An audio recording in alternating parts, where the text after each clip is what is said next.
नमस्कार और the deep dive में आपका स्वागत है। आज हम एक ऐसी समस्या के तह तक जा रहे हैं जिससे लगभग हर किसान को जूझना पड़ता है। सरसों की फसल पर कीटों का हमला। हाँ, कीटों का हमला। लेकिन हम सिर्फ ये नहीं बताएंगे कि कौन सी दवा छिड़कनी है। हमारे पास जो स्रोत हैं वे असल में एक प्रैक्टिकल गाइड की तरह है, जो उन आम और मैं कहूंगी महंगी गलतियों से पर्दा उठाते हैं जो किसान अक्सर अनजाने में कर बैठते हैं। बिल्कुल, और यही आज की चर्चा का सबसे जरूरी पहलू है। जी, मुद्दा ये नहीं है कि कौन सा कीटनाशक सबसे ताकतवर है, मुद्दा तो ये है कि क्या कीटनाशक की जरूरत भी है या नहीं। सही बात है। अक्सर घबराहट में जो पहला स्प्रे होता है ना, वही सबसे ज्यादा नुकसान कर जाता है, जेब का भी और खेत का भी। तो आज का हमारा मिशन साफ है। सरसों के 4 सबसे बड़े दुश्मनों की पहचान करेंगे और ये समझेंगे कि स्मार्ट खेती का मतलब क्या होता है। मतलब सही समय पर सही एक्शन कैसे लिया जाए, ताकि मेहनत की कमाई धुएं में ना उड़ जाए। दूसरे शब्दों में कहें तो हम कीटनाशक का अंधाधुंध इस्तेमाल करने वाले किसान और एक सोची समझी रणनीति अपनाने वाले किसान के बीच का फर्क समझने की कोशिश करेंगे। और ये फर्क बहुत बड़ा है। बहुत बड़ा। तो चलिए फिर शुरू करते हैं। सबसे पहला और शायद सबसे कुख्यात दुश्मन है सरसों का माहू, जिसे एफिड भी कहते हैं। जी, माहू। ये छोटा सा हरे रंग का कीट इतना खतरनाक क्यों माना जाता है? देखने में तो काफी मासूम लगता है। हाँ, इसकी शक्ल पर मत जाइए। ये पौधे का खून चूसने वाले वैम्पायर की तरह है। अच्छा। ये हजारों लाखों की संख्या में पत्तियों पर, टहनियों पर, फूलों पर चिपक जाते हैं और उनका रस चूसते रहते हैं। तो इसका सीधा असर क्या होता है? सीधा असर ये कि पौधे में जान ही नहीं बचती, फूल झड़ने लगते हैं और जहाँ फलियां बननी चाहिए वहां कुछ नहीं बनता। वहां कुछ नहीं बनता। पौधा अंदर से खोखला हो जाता है। लेकिन स्रोत में एक और दिलचस्प बात लिखी है। ये कीट अपने पीछे एक चिपचिपा पदार्थ छोड़ते हैं जिसे शहदरस कहते हैं, और फिर उस पर काली फफूंदी उग जाती है। हाँ, और यही तो दोहरी मार है। ये तो डबल अटैक हुआ। आपने बिल्कुल सही पकड़ा, ये एक डबल अटैक है। पहले तो माहू ने पौधे का सारा पोषण चूस कर उसे कमजोर किया। फिर जो शहदरस वो छोड़ता है उस पर काली फफूंदी की एक परत जम जाती है। आप कल्पना कीजिए कि पौधे ने एक काला कंबल ओढ़ लिया है। तो वो धूप कैसे लेगा, अपना खाना कैसे बनाएगा? बिल्कुल, ये फफूंदी पौधे की रसोई यानी उसकी जो प्रकाश संश्लेषण की प्रक्रिया है ना, हाँ, उस पर ताला लगा देती है। पौधा अंदर से भी भूखा है और अब बाहर से भी। ये तो बहुत ही भयानक स्थिति है।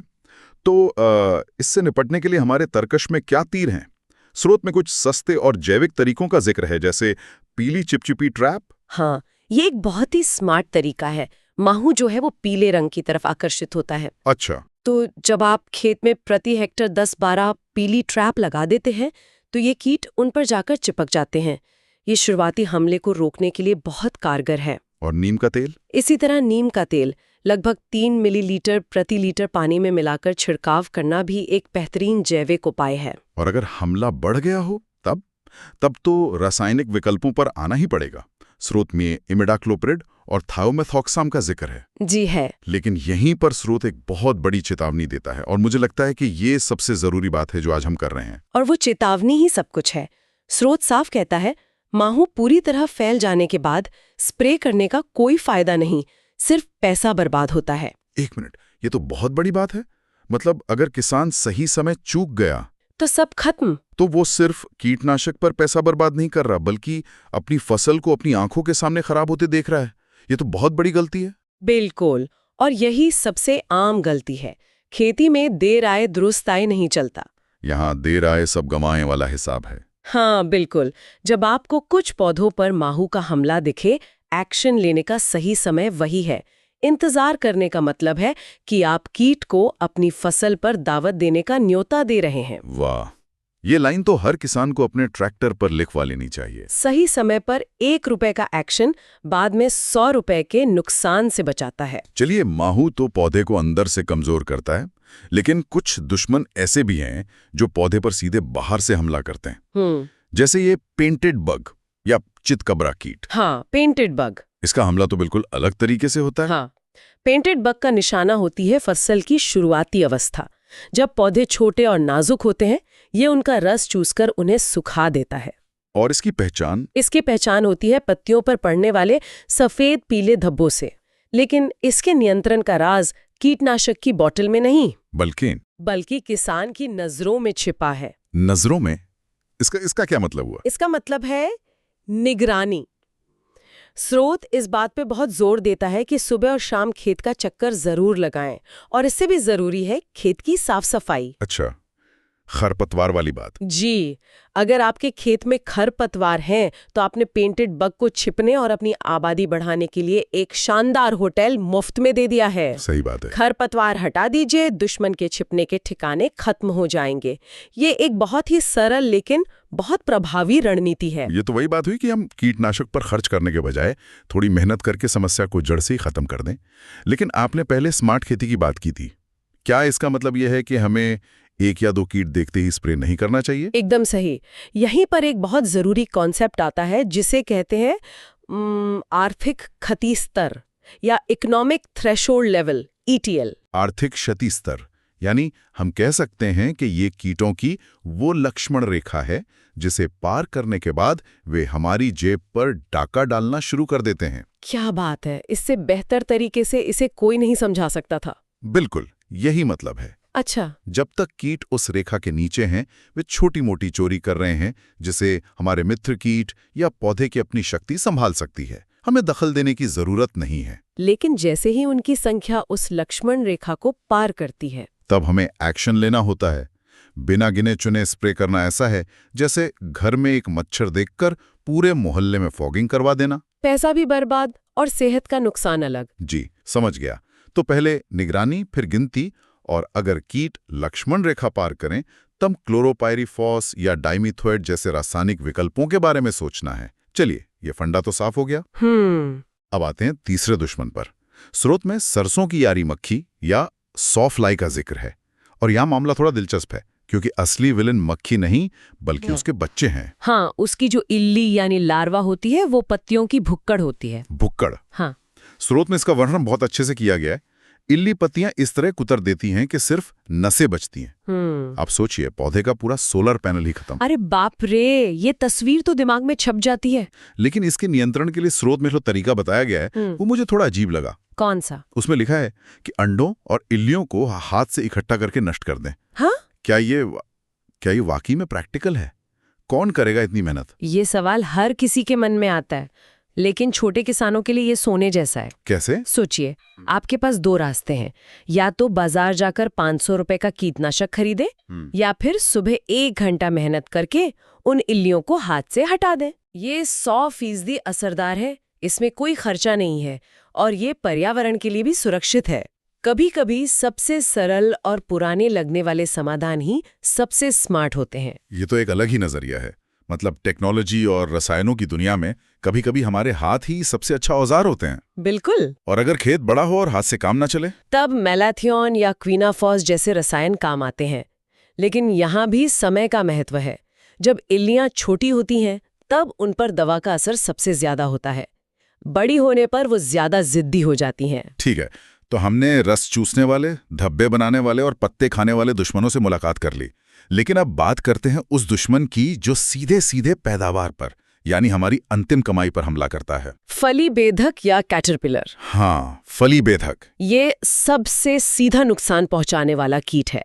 ये फलियों में छेद करता है और अंदर के दानों को खा जाता है। यानी किसान ने जो कुछ भी मेहनत की, ये सीधे उसी पर डाका डालता है। और यहीं पर स्रोत कुछ बहुत ही हाईटेक और दिलचस्प तरीकों की बात करता है। मुझे ये पढ़कर बहुत मजा आया। इसमें फेरोमोन ट्रैप का जिक्र है। हाँ, ये तो किसी जासूसी फिल्म की तकनीक लगती है। आप इसे खेती की दुनिया की एक जासूसी चाल कह सकते हैं। अच्छा, वो कैसे? होता यह है कि मादा कीट एक खास तरह की गंध छोड़ती है जिसे फेरोमोन कहते हैं, ताकि नर कीट उसकी तरफ आकर्षित हो। वैज्ञानिकों ने इसी गंध की नकल बना ली है। हम उस गंध को एक ट्रैप में लगाकर खेत में टांग देते हैं।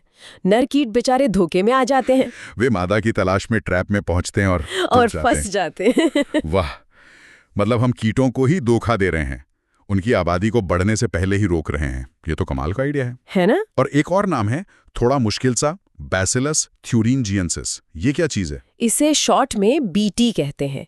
आप इसे हमारी सेना का एक स्पेशल कमांडो समझिए। Special commando? हाँ, ये एक बैक्टीरिया है जो सिर्फ और सिर्फ कैटरपिलर यानी इल्लियों को ही अपना निशाना बनाता है। जब इल्ली इसे खाती है तो ये उसके पेट में जाके एक जहर बना देता है और इल्ली मर जाती है। और सबसे अच्छी बात ये है कि ये मधुमक्खियों, मित्र कीटों या इंसानों के लिए पूरी तरह सुरक्षित है। ये एक स्नाइपर की तरह है जो सिर्फ दुश्मन को मारता है, आम नागरिकों को नहीं। ये तो सच में स्मार्ट खेती का भविष्य लगता है। बिल्कुल। और अगर इन सब के बाद भी जरूरत पड़े तो एमामेक्टिन, बेंजोएट या स्पिनोपोसाइड जैसे आधुनिक रासायनिक विकल्प भी मौजूद हैं। बहुत बढ़िया जी। तो हमने चारों विलेन और उनसे लड़ने के तरीकों को समझ लिया, लेकिन स्रोत का सबसे बेहतरीन हिस्सा तो अब आता है, कड़वी लेकिन सच्ची सलाह। हाँ, ये हिस्सा मुझे भी बहुत पसंद है। ये कुछ ऐसे नियम हैं जो सिर्फ जानकारी नहीं बल्कि एक किसान की सोच को बदल सकते हैं। बिल्कुल। और पहली सलाह है, हर कीट पर एक ही दवा मत छिड़को। ये क्यों जरूरी है? ये इसलिए जरूरी है क्योंकि हर दुश्मन से लड़ने के लिए एक ही हथियार काम नहीं आता। जो दवा रस चूसने वाले माहू पर असर करेगी, जरूरी नहीं कि वो पत्ते चबाने वाली इल्ली पर भी काम करे। ये तो ऐसा है जैसे गलत ताले में गलत चाबी लगाना। बिल्कुल, ताला भी नहीं खुलेगा और चाबी भी खराब हो सकती है। और दूसरी सलाह उसी लक्ष्मण रेखा वाले फंडे पर वापस आती है। बिना कीट गिनती के स्प्रे इज इक्वल टू जहर प्लस खर्च प्लस नुकसान।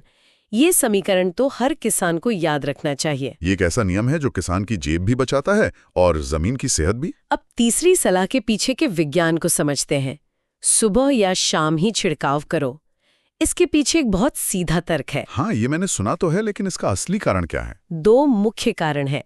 दोपहर में तेज धूप और गर्मी से दवा का एक बड़ा हिस्सा भाप बनकर उड़ जाता है, यानी वाष्पीकृत हो जाता है। अच्छा, मतलब दवा पौधे तक पहुंचती ही नहीं? पूरी नहीं पहुंचती, वो पौधे तक पहुंचने से पहले ही हवा में खत्म हो जाती है। दूसरा कारण है हवा। दिन में हवा तेज चलती है तो आप स्प्रे करते हैं अपने खेत में और दवा उड़कर चली जाती है पड़ोसी के खेत में। हाँ, सही बात है। सुबह या शाम के समय तापमान कम होता है और हवा शांत होती है। इसका मतलब है कि आपकी दवा की हर बूंद सही जगह पर पहुंचती है और लंबे समय तक असर करती है। आप चाहते हैं कि दवाई मरीज को लगे, हवा में ना उड़ जाए। एकदम सही। ये तो बहुत ही प्रैक्टिकल बात है। और अब आखिरी और शायद सबसे संवेदनशील सलाह, फूल आने पर मधुमक्खियों का ध्यान रखो। ये सिर्फ एक सलाह नहीं लगती, ये एक जिम्मेदारी की तरह लगती है। हाँ, बिल्कुल। और ये हमारी सबसे बड़ी जिम्मेदारी है। मधुमक्खियां हमारी फसल की सबसे अच्छी दोस्त है। उनके बिना तो परागण यानी पॉलिनेशन ही नहीं होगा। और बिना पॉलिनेशन के फलियां